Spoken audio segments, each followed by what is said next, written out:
Nous verrons dans cette partie de la découverte du vin ce qui fait la diversité des vins français à travers ces différentes régions et la classification de ces vins. Comme nous l'avons vu dans la première partie, et pour rappel, la France est reconnue à travers le monde comme le pays du vin. Elle représente 11% du vignoble mondial, ce qui en fait la troisième surface viticole derrière l'Espagne et la Chine. En 2019, la France a produit 17% de la production mondiale. Elle est le deuxième producteur de vin au monde en volume après l'Italie. Elle représente 11% du vignoble mondial. 750 000 hectares de vignes couvrent la France sur 66 départements. Cette surface est organisée en 17 régions viticoles. Toutes ont une particularité, un savoir-faire et une vision de la vigne et du vin propre à elles. Les 17 régions viticoles de France sont les suivantes, en commençant par celle qui est la plus au nord, la Champagne. C'est la seule région à ne revendiquer qu'une seule appellation principale. Elle est également la seule où le mélange de vin de raisin rouge et de vin de raisin blanc est autorisé en France. Trois types d'acteurs se distinguent en Champagne. Il y a tout d'abord les maisons de négoce qui possèdent et élaborent leur vin en complétant leur approvisionnement par l'achat de raisins. Ensuite, il y a les caves coopératives qui fournissent les maisons de négoce et développent également des marques comme Nicolas Feuillat. Et enfin, il y a les récoltants manipulants qui élaborent leur vin à partir de leur propre vignoble, leurs propres raisins. Alors souvent copiée, l'appellation Champagne est très protégée.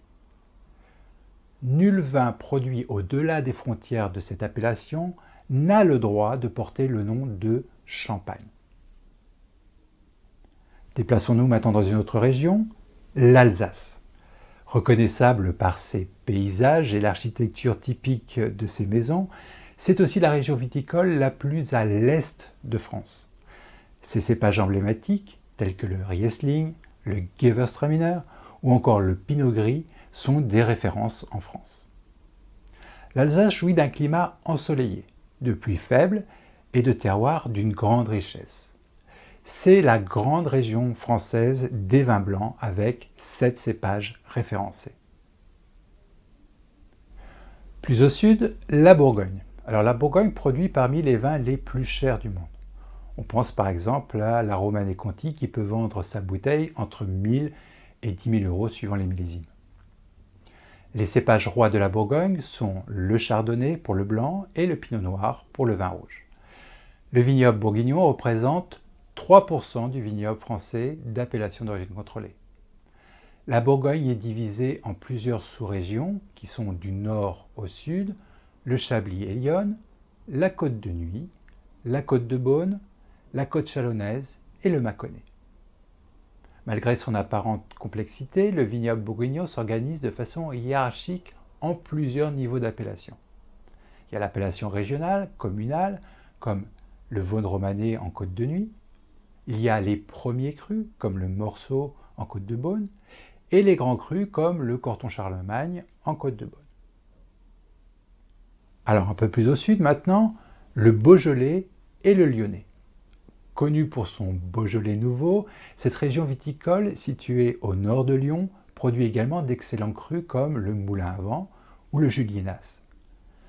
Le cépage roi en Beaujolais, c'est le Gamay, qui constitue près de 97% de la production et 99% du vignoble. Cette région regroupe 14 appellations d'origine contrôlée qui vont du classique Beaujolais nouveau en passant par le Beaujolais village ou le Brouilly. La vinification pratiquée en Beaujolais est originale, puisqu'elle consiste à laisser reposer les raisins non pressés dans des cuves closes. Son mode de vinification particulier permet de produire des vins jeunes avec des arômes fermentaires spécifiques qui font la réputation des vins de cette région. Un peu plus au sud maintenant, la vallée du Rhône. C'est le deuxième vignoble le plus vaste après celui du Bordelais. Il s'étend sur 6 départements répartis en 2 sous-régions viticoles. Le Rhône septentrional, de Vienne à Valence, et le Rhône méridional, de Montélimar à Avignon. La région accueille une cinquantaine d'appellations. Les crus les plus réputés sont pour les rouges les Côtes-Rôties, les Hermitages ou les Châteauneuf-du-Pape. Pour les blancs, on a les Condrieu ou la Clairette de Die. Les différences de climat au sein de cette région, avec un climat méditerranéen au sud et plus continental au nord, offrent une diversité forte à la vallée du Rhône. Ceci est lié à la diversité des sols, qui donne au vin de cette région une identité très remarquée. Ceux de la rive droite sont plus fins et fruités, ceux de la rive gauche sont plus charpentés et épicés. Allons maintenant en Provence. La Provence produit beaucoup de vins rosés. Il représente environ 70% de sa production pour 25% de rouge et à peu près 5% de blanc. Cette région est divisée en 3 appellations. Les coteaux d'Aix-en-Provence, les coteaux varois en Provence et enfin les côtes de Provence. Avec une personnalité régionale très affirmée, la Provence est le berceau d'une exceptionnelle diversité des vins. Spécialiste des vins rosés fruités et généreux, le vignoble provençal produit également des vins rouges puissants et charpentés et des vins blancs amples d'une grande délicatesse. Chaque appellation comprend d'ailleurs les 3 types de vins. D'excellents vins cuits sont également élaborés, mais ils ne peuvent revendiquer d'aucune appellation. Allons maintenant en Corse. Donc la Corse possède 9 appellations d'origine contrôlée reconnues depuis 1975. Les vignerons corses ont développé au fil du temps des vins de qualité. Alors au départ, c'était organisé par les Grecs, puis développé par les Romains, et le vignoble corse est l'un des plus vieux de France. Revenons sur le continent, dans le Languedoc, c'est la plus grande région viticole française en termes de superficie et l'une des plus productives au monde. Le Languedoc-Roussillon est situé dans une zone climatique méditerranéenne caractérisée par des hivers doux, des étés chauds et secs et de faibles précipitations. C'est donc une région parfaite pour cultiver la vigne. Mais cet avantage ne fut pas toujours un atout, et ces vins furent longtemps considérés comme des vins de faible qualité. En remontant, on arrive dans le Bordelais. Les principaux cépages rouges de la région sont le Merlot, le Cabernet Sauvignon et le Cabernet Franc. Les 3 cépages blancs sont le Sémillon, le Sauvignon et la Muscadelle.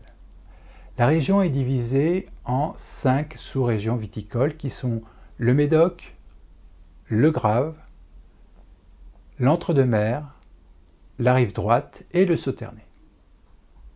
Elle produit 90% des vins rouges et est le premier exportateur de vins tranquilles d'appellation d'origine contrôlée. De toutes les régions viticoles au monde, Bordeaux produit avec régularité le meilleur niveau de qualité. C'est peut-être pour cette raison que Bordeaux est encore aujourd'hui l'une des plus belles vitrines du vin français. La région de Bordeaux bénéficie de différents classements qui récompensent à la fois la qualité du territoire et le travail réalisé. Les plus connus d'entre eux sont, par exemple, le classement de 1855. Il y a aussi le classement des Graves et le classement de Saint-Émilion. On retrouve aussi le classement des crus bourgeois du Médoc. Alors changeons de région et allons dans la vallée de la Loire. C'est l'une des régions les plus étendues du vignoble français. Elle propose divers terroirs produisant des vins d'une grande variété, bien que parfois issus des mêmes cépages. Ces derniers sont parfaitement adaptés aux différentes conditions rencontrées, les sols, la multitude de climats et le relief varié. Il y en a pour tous les goûts dans la Loire. La région produit à la fois des vins rouges, blancs, rosés, secs ou moelleux et même effervescents. Tous les vins de cette région ont en commun une personnalité marquée par la fraîcheur, la vivacité et l'élégance. Parmi les cépages dont sont issus les vins de la vallée de la Loire, Les plus fréquemment cultivés sont le chenin, le cabernet franc, le cabernet sauvignon, le gamay, le sauvignon et le pinot noir. Maintenant, le Jura. Alors, le climat semi-continental impose des conditions difficiles à la vigne. Saison contrastée, hiver rigoureux, ensoleillement faible et pluie abondante. Les vignerons ont donc dû effectuer un gros travail de sélection des terrains et des cépages pour parvenir à donner toute leur personnalité à leur qualité au vin du Jura. Ils sont élaborés à partir de cépages classiques, le pinot noir ou le chardonnay, mais surtout de cépages plus spécifiques comme le Poulsard, le Trousseau ou le Savagnin. Le vignoble jurassien propose ainsi une palette très complète de vins rouges, blancs et rosés, tranquilles ou mousseux, sans oublier le fameux vin jaune et le vin de paille, tous reconnus par des appellations d'origine contrôlée. Les plus connus comme les Arbois pupillins ou les Château Chalon méritent leur place au sein des grands vins du patrimoine viticole français. Une autre région, le Roussillon. Donc le Roussillon offre à la vigne un environnement de sécheresse, de chaleur et de terroir exceptionnel. Ce très ancien vignoble doit sa réputation à ses vins doux naturels, les plus célèbres étant le Banyuls, le Maury et le Rivesaltes. Le Roussillon est également réputé pour ses très beaux vins traditionnels. Dans cette région, les viticulteurs exploitent les cépages tels que le Syrah, le Mourvèdre ou le Carignan. Les vins rouges du Roussillon sont charnus, fruités et épicés, et les vins blancs sont quant à eux définis comme des vins fins et délicats, sur des notes d'agrumes, fruits à chair blanche et aux senteurs fleuries. Le Sud-Ouest. La culture de la vigne existe dans cette région depuis des siècles. Implantée par les Gaulois bien avant l'arrivée des Romains, ce n'est qu'à partir des années 70 que le Sud-Ouest prend son envol et construit son identité. En rouge, rosé, blanc, sec, moelleux ou mousseux, le patrimoine viticole dénombre ainsi plus d'une trentaine d'AOC.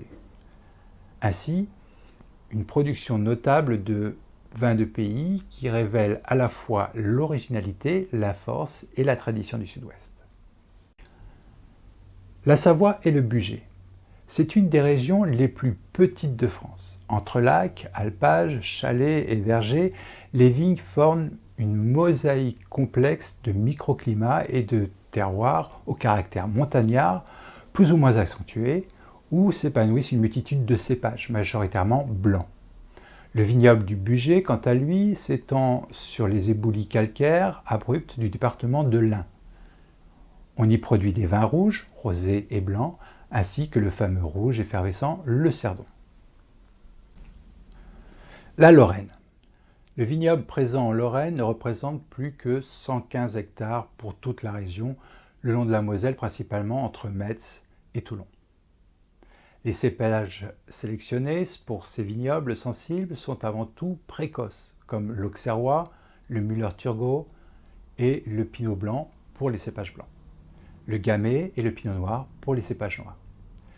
Bien que peu reconnus par le grand public, la Lorraine propose des vins blancs, des rouges et des vins gris, fruités et plaisants.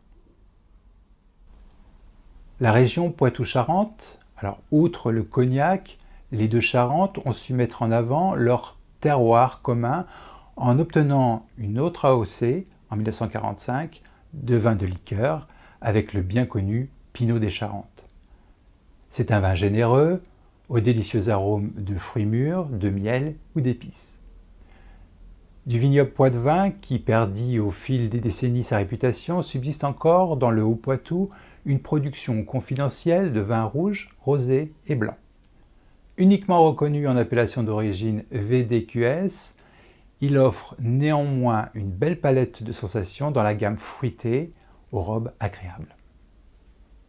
La région Armagnac et Cognac. Bien que le cognac fasse partie de la région Poitou-Charentes, on la distingue par sa particularité de produire des vins de base pour la distillation d'eau de vie. Le cognac et l'armagnac se sont imposés au fil des siècles dans le paysage viticole français et mondial comme des références du savoir-faire à la française et de la finesse de ses productions de spiritueux. Regardons maintenant comment sont classifiés les vins. On distingue deux grandes catégories, il y a les VSIG et les IG. Les vins sans indication géographique, VSIG, sont parfois aussi connus sous le nom de vins de France. Les IG, vins avec indication géographique, offrent une première garantie de qualité. On considère un vin comme un IG dès lors que l'on peut clairement identifier sa provenance, et celle-ci doit être unique et délimitée. Au sein de ces IG, on retrouve deux sous-catégories. Les IGP, ou indications géographiques protégées, ce sont des vins qui proviennent de zones géographiques délimitées de taille variable. Ils sont soumis à un cahier des charges et des contrôles de qualité. Les cépages dont sont composés les IGP doivent faire partie d'une liste propre à chaque région délimitée. Les AOP, ou appellations d'origine protégée, se basent sur les mêmes principes que l'IGP. Cette catégorie est plus stricte sur le mode d'élaboration des vins et de la viticulture. Le type de sol est par exemple contrôlé et la liste des cépages est moins large qu'en IGP. Elle prend en compte des aires de production plus restreintes. Leur rapport au terroir est plus significatif. L'ensemble de cette classification est régi par le cahier des charges de l'INAO, publié par le ministère de l'Agriculture. Il vaut pour toutes les régions. Ces niveaux de classification ont été modifiés en 2009 et répondent à la nouvelle réglementation européenne en vigueur. Ainsi, les AOC, appellations d'origine contrôlée, sont devenus les AOP. Les vins de pays correspondent maintenant aux IGP. Et ce que l'on appelait vin de table s'appelle désormais vin de France. Vous avez probablement vu sur les étiquettes de vin la notion de cru. Pour résumer, le terme cru désigne un niveau de qualité supérieur du vin. Il s'applique uniquement aux AOP. Ce sont les régions viticoles qui fixent les règles de hiérarchisation avec leurs propres critères. À Bordeaux, le plus vieux classement des vins a été réalisé à l'occasion de l'exposition universelle de 1855 et cette hiérarchisation des vins, aujourd'hui appelée classement des crus de 1855 ou classification des vins de Bordeaux de 1855, s'est faite à la demande de l'empereur Napoléon III. Ce dernier voulait mettre à l'honneur les vins de Bordeaux et plus spécifiquement l'appellation Médoc. Les vins étaient alors évalués sur deux critères, le prix du grand vin sur les dernières décennies et, curieusement, sur la beauté des bâtisses abritant ces crus. Alors, ce sont 61 vins rouges répartis sur 5 niveaux de grands crus qui apparaissent dans ce classement. Premier grand cru, deuxième grand cru, troisième grand cru, quatrième grand cru et cinquième grand cru. Les premiers grands crus, les mieux notés par ce classement, sont aujourd'hui considérés comme des vins d'exception et reconnus dans le monde entier. Il s'agit des châteaux Aubryon, Lafite Rothschild, Margaux, Latour et Mouton Rothschild. A noter que le Mouton Rothschild fut promu au rang de premier grand cru classé beaucoup plus tard, en 1973. Depuis, aucune modification n'a été apportée à cette classification depuis 1865. Pour les vins de Bordeaux, il existe d'autres classements. Il s'agit du classement des Graves, qui date de 1959. Il y a aussi le classement de Saint-Émilion, qui est de 1955, et ce classement est revu tous les 10 ans. Il y a le classement des crus bourgeois du Médoc, qui date de 1932, alors que celui-ci est revu chaque année. Il y a le classement des crus artisans du Médoc de 1989, et parmi ces classements, celui du Saint-Émilion est particulièrement observé. Le haut de ce classement est constitué des premiers grands crus classés A de Saint-Émilion. parmi lesquels figurent les châteaux suivants: Angélus, Ozone, Cheval Blanc et Pavie. La classification en Bourgogne. Alors, les grands vins de Bourgogne se distinguent entre deux niveaux et peuvent obtenir le titre de grand cru ou premier cru. À l'inverse du Bordelais, ce ne sont pas les châteaux qui ont été classés, ce sont les terroirs. Ceux considérés comme grands crus sont au nombre de 33 et se situent en Chablis, Côte de Nuit et en Côte de Beaune. Il existe ensuite 562 premiers crus répartis sur 28 appellations des vins de Bourgogne. Cette classification fait foi depuis 1935. En Provence, dans le sud de la France, c'est la mention cru classé qui a été adoptée. On la retrouve pour 18 domaines différents et le classement d'origine date de 1955. En Alsace, on ne trouve que la distinction de grand cru. Elle comprend plus de 1000 domaines répertoriés. L'absence des vins du Côtes-du-Rhône n'est pas un oubli, il n'y a aucun classement officiel des grands vins de cette région.